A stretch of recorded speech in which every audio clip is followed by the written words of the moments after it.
Oi, gente. Bom, uma questão aí do ITA, questão boa, número 7 da nossa lista. Ela dá aí uma função e quer saber em qual desses intervalos a função é injetora, ok? Então, vamos lembrar aí, o que é uma função injetora?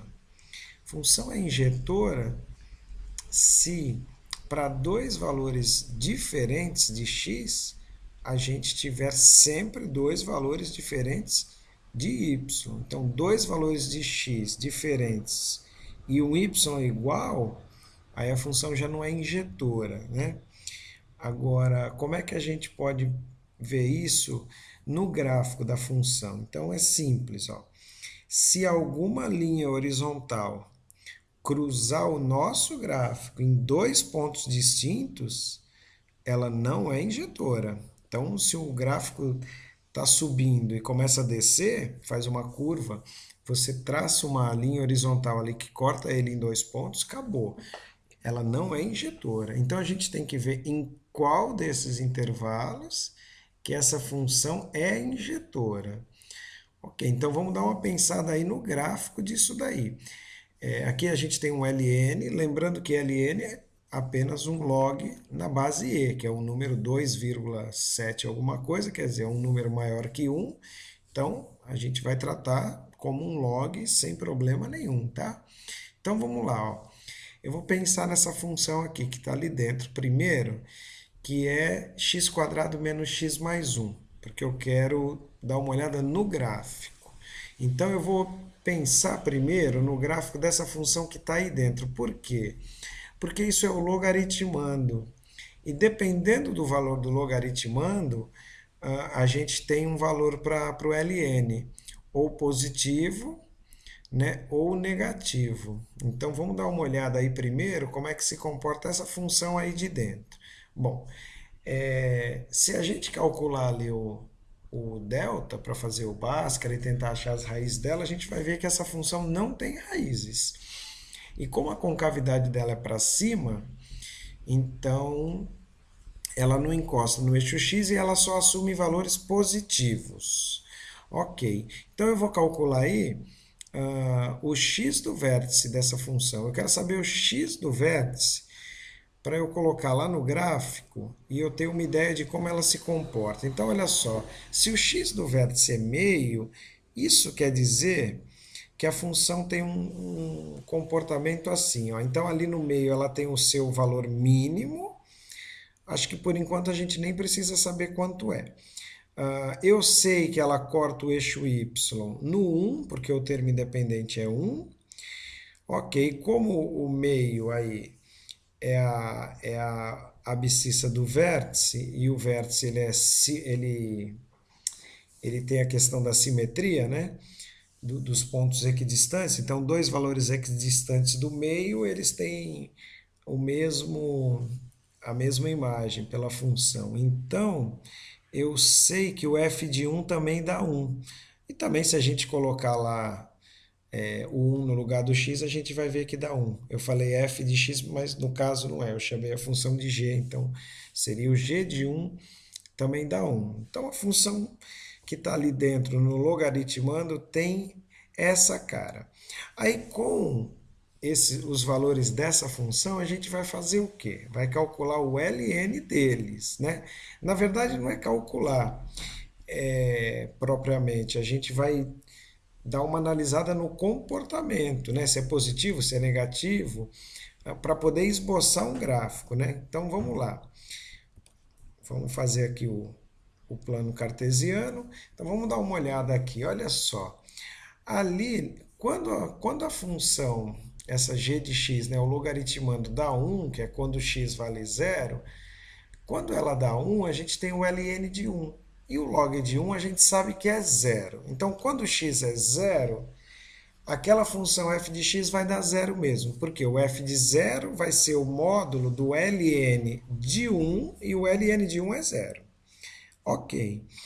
Agora pensem comigo aqui, ó.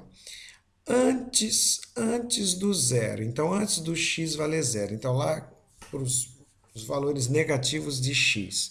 O que a gente tem ali? na função g, ali no primeiro gráfico.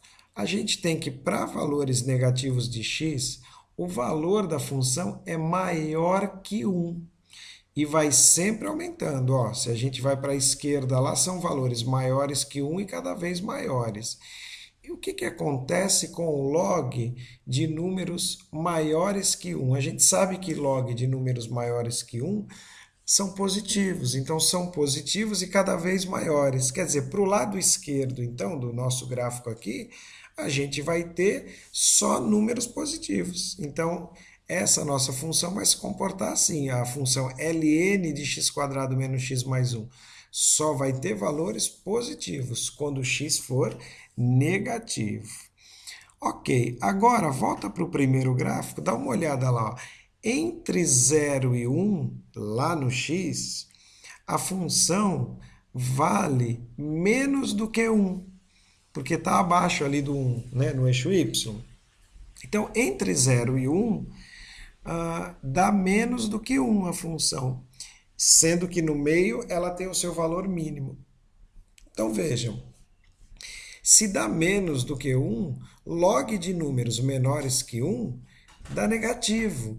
Então, a função ln de x² menos x mais 1 vai apresentar para a gente valores negativos entre 0 e 1.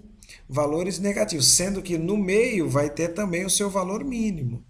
Então, ok, aqui no meio tem um valor mínimo, aqui no 1 vale 0. Né? Então, se a gente coloca lá o x valendo 1 na função ln de x² menos x mais 1, vai dar ln de 1, vai dar 0. Ok.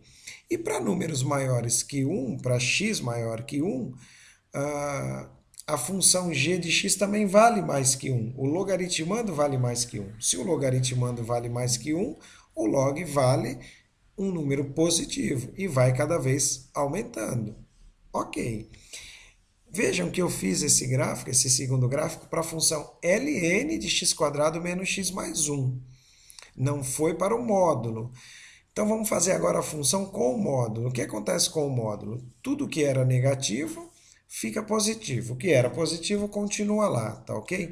Então o que era negativo aqui, ó, esse pedacinho ali que estava negativo, agora ficou positivo. Então essa linha vermelha vai ser do gráfico da função dentro do módulo, tá ok? Essa linha vermelha vai ser o gráfico da função módulo de ln de x² menos x mais 1, tá ok?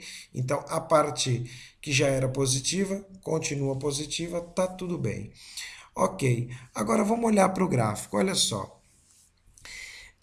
A gente tem que ter um intervalo desse gráfico em que a gente possa traçar uma linha horizontal e não cortar o gráfico duas vezes, para que ela seja injetora. Então, olhando as respostas, ele diz assim, ó, o conjunto D é todo R, lá na letra A, não pode ser todo R, porque a gente tem partes do gráfico aí que se a gente traçar uma linha horizontal, é claro que a gente corta duas vezes, né? Na letra B, de menos infinito até 1, também não, porque até 1, olha, se a gente olhar ali, ó, entre 0 e 1 já não é injetora, porque entre 0 e 1 tem essa curvinha, e se a gente traçar uma linha horizontal, a gente corta a curvinha duas vezes. Então, não é injetora nesse intervalo. Entre 0 e meio, olha lá, entre 0 e meio a função só cresce.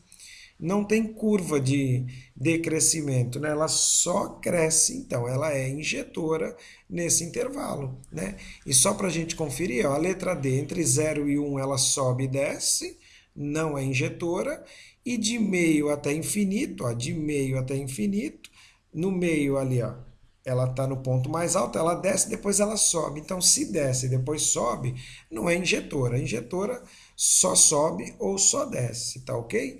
Então, a resposta dessa questão vai ser a letra C. O intervalo de 0 a meio é o intervalo onde a função módulo de ln de x² menos x mais 1 é injetora, tá ok, gente? Então é isso aí, um abraço.